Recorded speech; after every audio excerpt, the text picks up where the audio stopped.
Hi friends, பசங்களாம் சேர்ந்தாவே எங்காவது வெளியில போலாம் தான் பிளான் பண்ணுவோம். அப்படி நாங்க போனதுதான் கரூர்ல இருக்க கதிர்வேல் வாத்து கடை. வருஷம் தீபாவளிக்கு பட்டாசு வாங்கும்போது கண்டிப்பா இங்க வந்துட்டு தான் போவோம். என்ட்ரன்ஸ்லயே வாத்து சும்மா குமிச்சு வச்சிருந்தாங்க. என்ன பண்ணுவீங்க?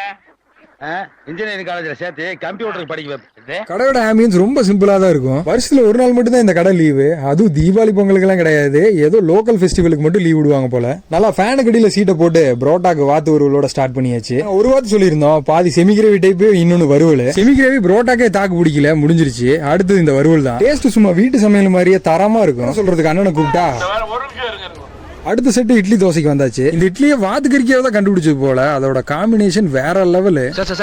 ஏன் சார் அவசரப்படுறீங்க? அதுக்குள்ள ஆர்டர் எடுக்க வந்தவர் வேற அவசரப்படுறாப்ல. வாத்து முட்டையில் இருக்க எல்லா வெரைட்டிஸையும் கொண்டாங்கன்னு சொல்லி ஆர்டர் க்ளோஸ் பண்ணியாச்சு. 2 முட்டையை போட்டு கலக்கி ஆம்லெட் எல்லாம் சாப்பிட்டு முடிச்சிட்டு நெக்ஸ்ட் பிளான் எப்போன்னு டிஸ்கஸ் பண்ண ஸ்டார்ட் பண்ணியாச்சு. நீ கன்ஃபார்ம் பண்ணிட்டு போ. நோ, திஸ் பாஸ் கன்ஃபார்ம் பண்ணிக்கோ.